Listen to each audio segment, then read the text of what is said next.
Bismillah walhamdulillah wassalatu wassalamu ala rasulillah wa ala alihi wa ashabihi wa man walah, amma ba'd. Al-aslu al-awwal, pondasi yang pertama, ya, pilar yang pertama, ikhlasuddin lillah, mengikhlaskan agama seluruhnya bagi Allah Subhanahu wa ta'ala. Ikhlas, sebagaimana kita katakan, akhlasa yukhlisu, secara bahasa artinya menghabiskan, ngabisin. Artinya juga secara bahasa artinya ngepol, ngefull, memberikan seluruhnya dan tidak menyisakan sedikit pun untuk yang lain. Itu artinya ikhlas, ya. Seperti seseorang berkata, akhlasa ar-rajulu al-ma'a minal kubi. Ketika seseorang menghabiskan air dari gelas, yakni membuat gelas tersebut kosong total dari air itu, yakni ngabisin total. Loh. Ya, ikhlas artinya ngepol. Tidak menyisakan sedikit pun untuk hal lain. Nah, demikian mengikhlaskan semua bentuk beragama kepada Allah. Maknanya apa? Mengikhlaskan agama kepada Allah, mengikhlaskan semua bentuk beragama kepada Allah. Semua bentuk beribadah hanya dipersembahkan kepada Allah, tidak bagi yang lain. Ya.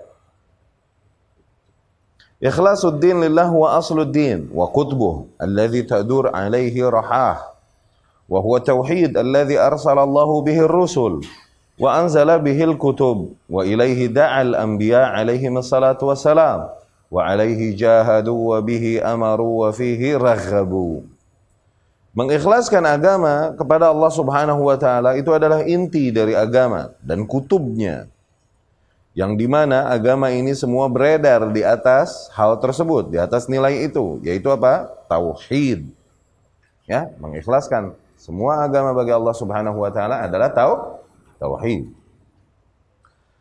Nilai tauhid adalah nilai yang Allah Subhanahu wa ta'ala utus para rasulnya untuk menyeru kepada hal itu. Yang untuk itu Allah Subhanahu wa ta'ala turunkan kitab-kitabnya, dan demikian juga para nabi sallallahu alaihi wasallam menyeru kepadanya, ya. Dan juga demi nilai tersebut para nabi sallallahu alaihi wasallam berjihad di jalan Allah. Hal itu juga yang diperintahkan oleh para nabi alaihi wassalatu wassalam wa fihi raghabu, dan hal itu juga yang diserukan oleh para nabi alaihi wassalatu wassalam. Qala Allah Ta'ala, Allah Subhanahu wa ta'ala berfirman, fa'budillaha mukhlishan lahuddin, maka beribadahlah kepada Allah dengan mengikhlaskan seluruh agama baginya. Ala lillahid dinul khalis, ketahuilah sesungguhnya hanya milik Allah lah agama yang murni, agama yang pure. Al-khalis yani pure, ya. Waqal, dan Allah pun berfirman, wa ma umiru illa liya'budullaha mukhlishina lahuddin, dan sungguh tidaklah mereka diperintahkan kecuali hanya untuk beribadah kepada Allah Subhanahu wa ta'ala dengan mengikhlaskan seluruh agama baginya. Hunafa, hanif, jamaknya hunafa, yakni terjauhkan dari kesyirikan, wa yuqimus salah, dan mendirikan salat, wa yu'tuz zakah, dan menunaikan zakat. Al-Bayyinah ayat 5, ayat ke-5. Wa qala li nabiyhi sallallahu alaihi wasallam, Allah pun berkata kepada nabinya sallallahu alaihi wasallam, Qulillaha a'budu mukhlishan lahu dini, katakan bahwa hanya kepada Allah lah aku beribadah, mengikhlaskan seluruh agamaku hanya baginya. Fa'budu ma syi'tum min duni, maka ibadahilah oleh kalian apapun yang kalian suka selain Allah Subhanahu wa ta'ala. Waqal, dan Allah pun berfirman, Qul inna salati wa nusuki wa mahyaya wa mamati lillahi rabbil alamin. Katakanlah, wahai Muhammad, sesungguhnya salatku, sesembelihanku, seluruh hidup dan matiku hanyalah bagi Allah Rabb alamin, yakni Tuhan semesta alam. La syarikalah, tiada sekutu baginya. Wa bidzalika umirt, dan atas hal itulah aku diperintahkan. Wa ana awwalul muslimin, dan aku adalah muslim yang paling awal, yakni aku adalah orang-orang yang paling pertama berserah diri kepadanya. Ya. Fahadha tauhid huwa bimathabah al-asas min al-bunyan. Maka tauhid ini apabila dianalogikan kepada sebuah bangunan, posisi tauhid ini seperti pondasi. Oke, al-asas, asasnya, pondasinya. Ibnu Qayyim rahimahullah berkata, "Man arada 'uluwa bunyanihi fa 'alaihi bi tawthiqi asasi." Barang siapa yang mau meninggikan dan memegahkan bangunannya, maka kewajiban dia yang pertama adalah agar dia menguatkan dulu pondasinya, wa ihkami, dan mengaturnya, wa syiddah al-i'tina' bih, dan benar-benar merawat pondasinya dengan baik. Fa inna 'uluwal bunyan, dikarenakan sesungguhnya kemegahan sebuah bangunan ala qadri tawthiq al-asas, itu hanyalah sesuai dengan kekuatan pondasinya, wa ihkami, dan keteraturan pondasinya. Fal a'malu wad darajatu bunyan, maka amal-amal saleh, okay, dan derajat-derajat yang ada itu bagaikan bangunan. Wa asasuha, dan adapun pondasinya adalah al-iman, beriman kepada Allah Subhanahu wa ta'ala. Yani semua rukun iman, dan yang paling mendasar adalah beriman kepada Allah. Ini yang tauhid, ya. Yani apabila seseorang mau mengembangkan agamanya, memperbanyak amal solehnya dan lain-lain, ini bagaikan seseorang yang mau merenovasi dan menambah besar bangunannya. Tuh. Maka sesungguhnya hal itu percuma apabila dia tidak perkuat dulu pondasinya. Okay? Dia perbanyak amal solehnya, dia perbanyak pengorbanannya di jalan Allah Subhanahu wa ta'ala seolah-olah, namun tidak berangkat dari pondasi yang baik, maka niscaya bangunan tersebut tidak lama akan runtuh. Sebagaimana bangunan yang dibangun begitu megah tapi di atas pondasi yang keropos, ya, yang tidak teratur dengan rapi, yang tidak tertancap dengan apa? Tidak tertancap dengan baik. Ya. Fal 'arif himmatuhu tashihul asasi wa ihkamuh.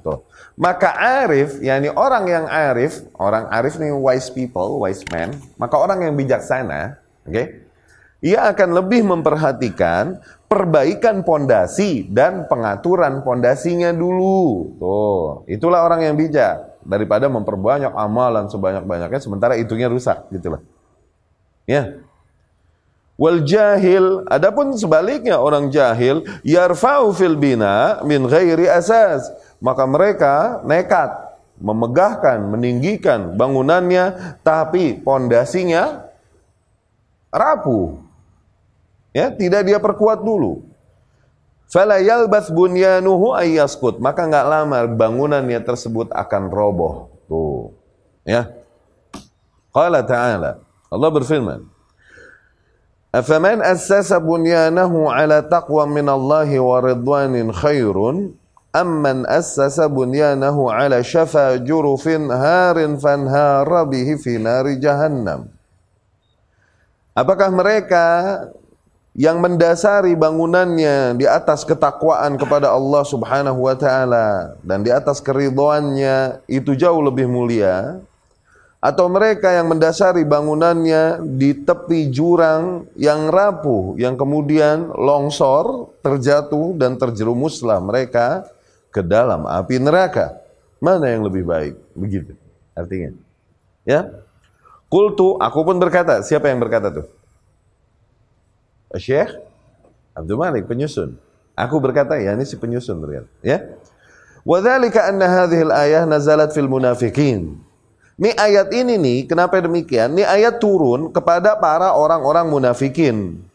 Alladzina banau masjidan lis-salati fihi, yang dimana mereka udah mengeluarkan dana, berkorban semuanya pada membangun masjid untuk mereka sholat di situ. No, kaum munafikin, masya Allah, no, lihat beramalnya sampai titik bikin masjid luar biasa. No, tapi tauhidnya rusak. Ini bagaikan mereka yang membangun bangunan dengan megah, namun berangkat dari pondasi yang rapuh.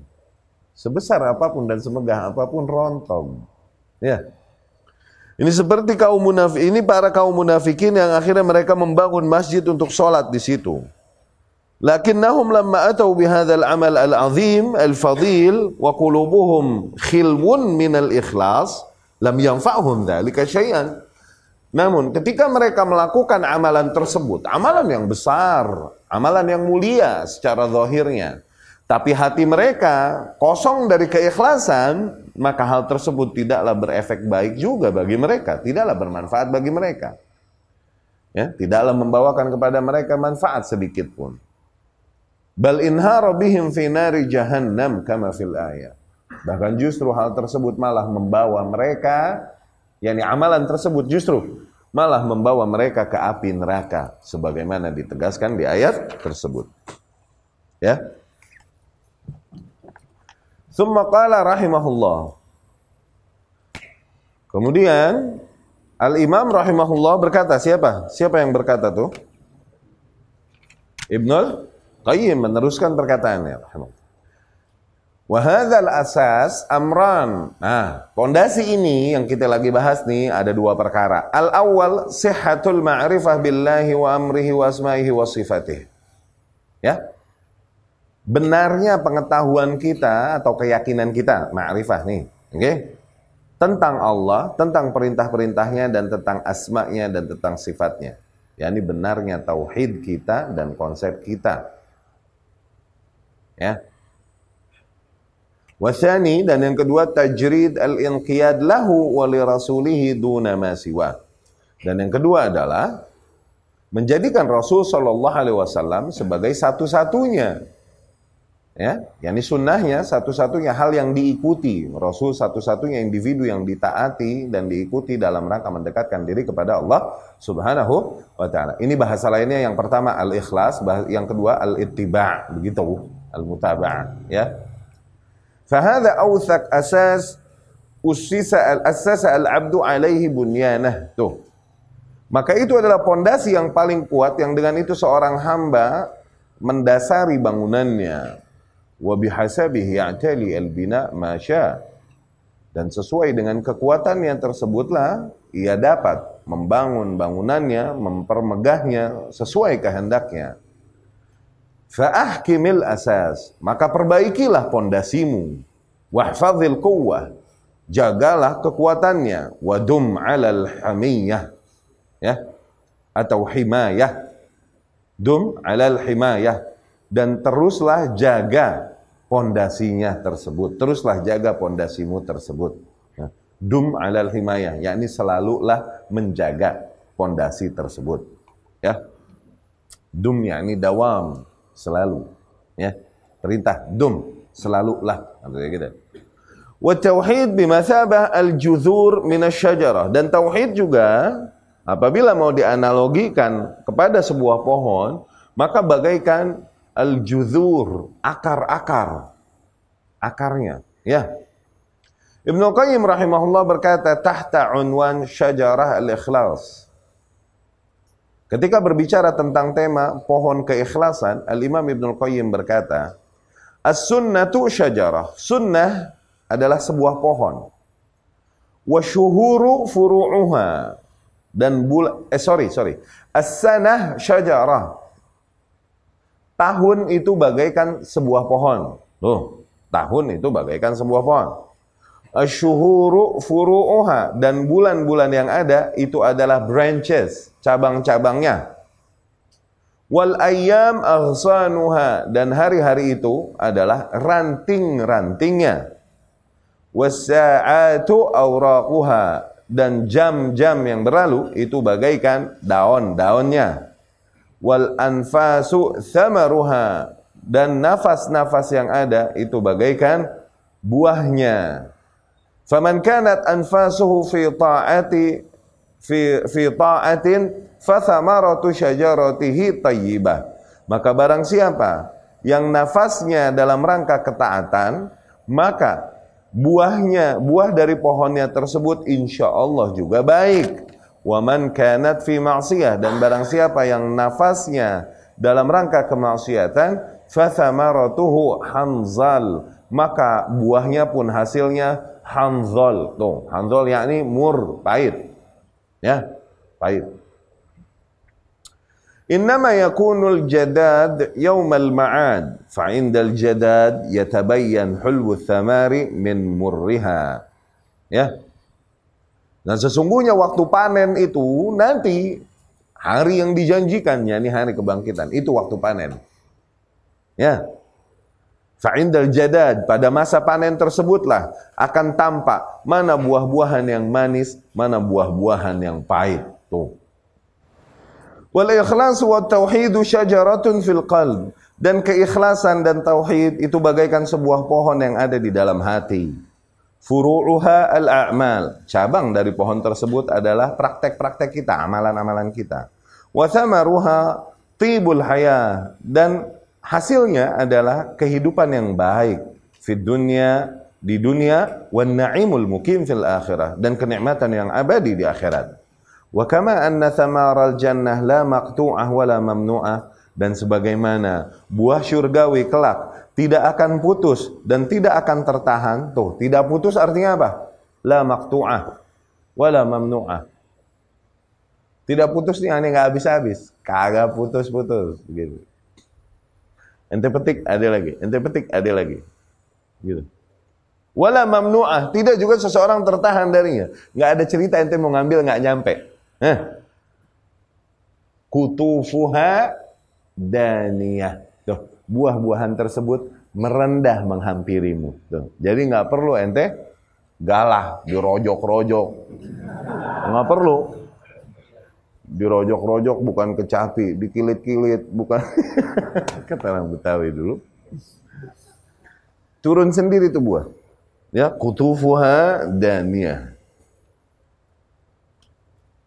Dan sebagaimana buah syurgawi tidaklah terputus, tidak juga tertahan dari kita, maka demikianlah buah tauhid dan keikhlasan di dunia pun demikian. Allahumma arzuqna tauhid wal ikhlas. Ya, semoga Allah berikan kita tauhid tersebut. Semoga Allah limpahkan atas kita keikhlasan. Wasyirku wal kadzib wal riya syajaratun fil qalb. Dan demikian pula kesyirikan, kedustaan, ya, dan keriaan adalah sebuah pohon yang berada di dalam hati. Tuh, kesyirikan, hoaks, dan keriaan itu pohon yang ada di dalam hati. Oke. Samaruha fid dunya al-khawf wal gham. Yang efeknya di dunia adalah ketakutan, kekhawatiran, al-gham, kewaswasan, wa dhiqus sadr, dan sempitnya hati, wa zulmatul qalb, dan gelapnya hati. Wa thamaruha fil akhirah, dan buahnya di akhirat adalah az-zaqum wal azab al-muqim. Zaqum yakni buah di antara buah-buahan neraka. Zaqum adalah buah-buahan yang ada di neraka, makanan penduduk neraka. Ada seorang ustadz di Surabaya. An lagi main sama dia. An lagi sama beberapa ustadz. Pergi kita makan duren. Oke? Ini satu ustadz nggak suka duren. Kita paksa dia makan, nggak mau zakum, nggak mau zakum, zakum no katanya duren. Duren ya, zakum nggak mau. Jadi mabok dia kena duren. Kita paksa dia bilang zakum, zakum no nungging gue. Zakum buah-buahan neraka, makanan penduduk neraka. Wal azab al muqim, ya, dan azab yang abadi. Wa qad dzakara Allahu hataini syajarataini fi surah Ibrahim. Dan tahukah kita bahwasanya Allah Subhanahu wa taala pernah menyebutkan dua jenis pohon ini di dalam surat Ibrahim. Qultu, aku pun berkata, yakni Syekh Abdul Malik hafizahullah, yurid qaulallahi ta'ala, yang dimaksud oleh al-imam di surat Ibrahim adalah firman Allah Subhanahu wa ta'ala, alam tara kaifa daraballahu mathalan kalimatan tayyibah kasyajaratin tayyibah. Tidakkah kau lihat bagaimana Allah Subhanahu wa ta'ala memberikan perumpamaan sebuah kalimat yang baik itu bagaikan sebuah pohon yang baik. Kalimat yang tayyib yakni tauhid, la ilaha illallah Muhammadar Rasulullah, dan ittiba'. Itu bagaikan sebuah pohon yang sehat. Asluha thabit, akarnya itu begitu tertancap dan kokoh. Wa far'uha fis sama, dan cabang-cabangnya melambung tinggi di langit. Tu'ti ukulaha kullahin, yang dia dapat panen setiap masa, biizni rabbiha. Tuh, nggak pakai setahun sekali dua kali, tiap waktu dia panen. Biizni rabbiha, dengan izin Tuhannya. Wa yadribullahu al-amthala lin-nasi la'allahum yatadzakkarun. Demikianlah Allah Subhanahu wa taala berikan perumpamaan kepada para manusia agar mereka bertafakkur. Wa mathalu kalimat khabitha, dan perumpamaan kalimat yang buruk, yakni kesyirikan dan kebid'ahan. Kasyajarah khabitha, itu sebagaimana pohon yang busuk. Ijtutsat min fawqil ard, yang dengan mudah dicabut. Kecabut sama akar-akarnya dari bumi. Malaha min qarar, ia tak punya keteguhan, tak punya ketegaran, tak punya kekokohan sedikit pun. Yutsabbitullahu alladhina amanu bil qawli tsabit. Maka Allah akan mengokohkan orang-orang yang beriman dengan perkataan yang kokoh fil hayatid dunya wa fil akhirah, baik di kehidupan dunia adapun kehidupan akhirat. Wa yudhillullahu adh-dhalimin, dan Allah akan menyesatkan orang-orang yang melakukan kezaliman. Wa yaf'alullahu ma yasha, dan Allah dapat melakukan apapun yang dikehendakinya. Tuh, yang berangkat dari kezaliman tersebutlah Allah takdirkan atas mereka ketersesatan. Allah Maha Adil. Allah Maha Adil.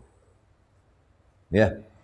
Wa fiha dalil wadih ala anna al-islah yabda'u bit-tauhid. Nah, dari ini semua jelas terdapat petunjuk bahwasanya yang namanya perbaikan itu haruslah dimulai dari tauhidnya dulu. Wa yantahi bit-tauhid, dan haruslah berakhir juga nanti dengan tauhid, yakni menutup nyawanya dengan la ilaha illallah. Man kana akhiru kalamihi la ilaha illallah dakhala al-jannah. Ya, barang siapa yang akhir perkataannya yang di dunia la ilaha illallah, maka ia niscaya masuk surga. Semoga Allah Subhanahu wa taala berikan kita taufik untuk menutup nyawa kita dengan la ilaha illallah Muhammadar Rasulullah. Ya. Wa yurakkaz fihi baina dzalik ala tauhid, dan di antara kedua tersebut, yakni di antara pembukaannya dan penutupannya juga difokuskan kepada tauhid. Walamma kana tauhid bimathabah al-asas min al-bunyan, dan ketika tauhid berada di posisi pondasi pada sebuah bangunan, wal juzuru minasyajarah, dan berada di posisi akar dari sebuah pohon, kana awwalu amrin yusadifu an-nasa 'inda iftitahihim lil mushaf min bidayatihi wa dhalika qawluhu subhanahu ya ayyuhan nasu u'budu rabbakumul ladzi khalaqakum walladzina min qablikum la'allakum tattaqun. Ya. Dan dikarenakan tauhid itu begitu penting demikian, maka di antara perintah awal-awal perintah yang didapatkan oleh manusia ketika mereka membuka mushaf, sejak awal, yaitu firman Allah Subhanahu wa taala, wahai sekalian manusia, beribadahlah kalian kepada Rabb kalian yang telah menciptakan kalian, juga orang-orang yang sebelum kalian, agar kalian bertakwa. Tuh, ini surat Al-Baqarah ayat 21. Jadi dari Al-Fatihah terus sampai habis. Al-Baqarah 1 sampai 20 belum kita ketemu kalimat perintah Allah, belum. Perintah kalimat command fi'il amr belum. Ya? Kalimat perintah itu baru ditemui ayat ke-21. Dan perintah apa? Perintah untuk hanya beribadah kepada Allah Subhanahu wa ta'ala. Tauhid. Ya ayuhan nasu ubudu rabbakumul ladzi khalaqakum wal ladzina min qablikum la'allakum tattaqun. Wahai sekalian manusia, beribadahlah kalian kepada Rabb kalian yang telah menciptakan kalian, dan juga yang telah menciptakan orang-orang sebelum kalian, agar kalian bertakwa. Tuh. Ya. Yani Allah menyeret di sini dari tauhid rububiyah kepada tauhid uluhiyah. Yani kau menerima bahwasanya semua alam semesta ini Allah yang menciptakan. Gunung-gunung, lautan, langit, bumi, udara yang ada, matahari yang menghidupkan dan mematikan, menciptakan, semua Allah yang menciptakan kan? Dan semua makhluk yang ada di Allah yang menciptakan kan? Tuh, dari tauhid rububiyah. Allah seret ke tauhid uluhiyah. Maka wahai sekalian manusia, beribadahlah kepada Rabb kalian itu yang telah menciptakan kalian tadi, yang kalian yakini bahwa hanya Ia yang menciptakannya. Dan juga menciptakan manusia-manusia sebelum kalian. Agar kalian bertakwa. Agar kalian bertakwa. Ya ini apa? Takwa jangan ditungguin datang hidayahnya, jangan. Hampiri. Dengan apa? Dengan mulai beribadah kepada Allah Subhanahu wa ta'ala. Akhirnya rasa takut tersebut akan datang ke dalam hati.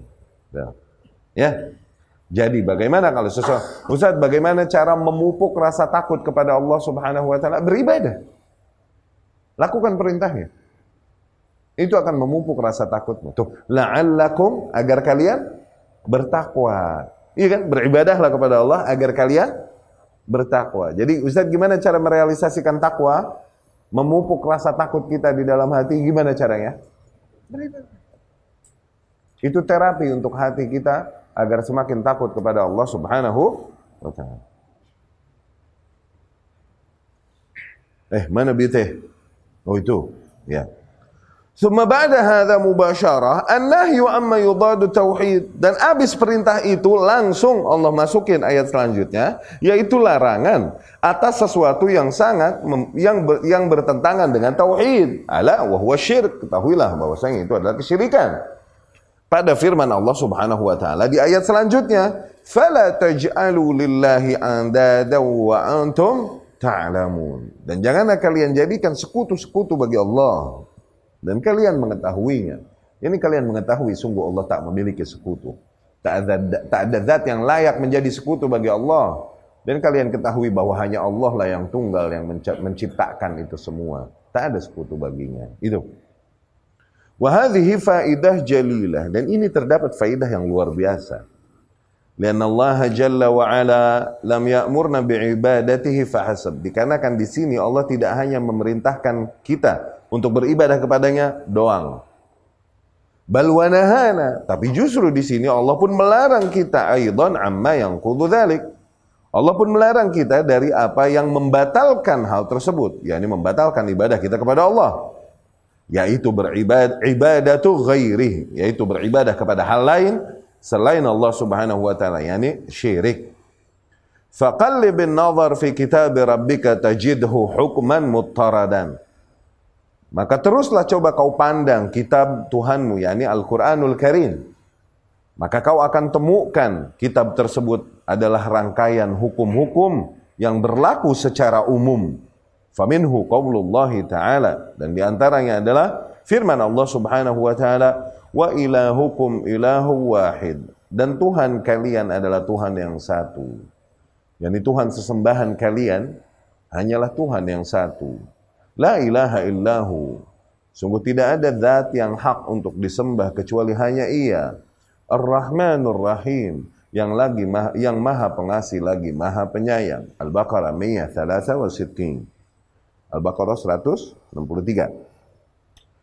Wa minhu qawluhu, dan diantaranya juga firman Allah Subhanahu wa taala, wa laqad ba'athna fi kulli ummatin rasula an i'budullaha wajtanibut taghut. Dan sungguh telah kami utus pada setiap umat seorang rasul. Sungguh telah kami utus seorang rasul pada setiap umat untuk menyeru agar beribadahlah kalian kepada Allah dan jauhilah taghut. Taghut artinya kullu ma yu'badu min dunillah, segala hal yang diibadahi selain Allah. Tidak sebagaimana yang dikatakan oleh hizbiyyin, harakiyin, somplakiyin, bahwasanya taghut adalah pemerintah-pemerintah yang ada yang tidak berhukum dengan hukum Allah. Hanya di situ. Dikarenakan tauhid buat mereka adalah tauhid yang sifatnya politik saja sudah. Dan syirik juga syirik politik saja. Mereka tak memperdulikan tauhid di dalam ibadah. La. Mereka pun tak memperdulikan syirik di dalam uluhiyah. Tidak. Yang mereka selalu perdulikan hanyalah perkara-perkara politik. Perkara-perkara tentang tampuk kekuasaan dan hukum yang berjalan. Hanya itu yang mereka perdulikan. Tauhid mereka ini tauhid politis. Dan mereka mencela kita yang menyerukan kepada tauhid Allah Subhanahu wa taala, katanya itu tauhid yang cetek. Syirik yang kita ingkari selama ini katanya itu asyirk as-sadzij, itu syirik yang cetek katanya. Ketika seseorang menyembah hal lain selain Allah, itu kesyirikan yang cetek. Syirik yang hakiki dan besar adalah ketika manusia berhukum dengan hukum lain selain hukum Allah. Ya salam. Itulah fokus, semua fokus pergerakan dan perjuangan mereka adalah hanya untuk meraih tampuk kuasa pada negara yang ada. Itu doang. Sehingga mereka memaknai tauhid adalah siapa? Presiden, katanya begitu. Hada somplak, bin somplak, bin somplak. Ya, tauhid kullu ma yu'badu min dunillah. Segala hal yang diibadahi selain Allah Subhanahu wa taala, tauhid. Sebagaimana diterjemahkan al-Imam Malik rahimahullah. Wa minhu qawluhu, dan diantaranya juga firman Allah Subhanahu wa taala, "Wa ma arsalna min qablika min rasulin illa nuhi ilaihi annahu la ilaha illa ana fa'budun." Dan tidaklah kami utus sebelummu wahai Muhammad di antara utusan-utusan kami kecuali pasti kami wahyukan kepadanya bahwasanya tiada Tuhan kecuali aku, fa'budun, maka sembahlah aku, yakni beribadahlah kepadaku. Al-Anbiya khamis wa ishrin, Al-Anbiya ayat ke-25. Wa qawluh, dan firman Allah Subhanahu wa taala, wa'budullaha wa la tusyriku bihi syai'a, dan beribadahlah kalian kepada Allah dan janganlah kalian persekutukan Allah dengan satu hal pun. Ya.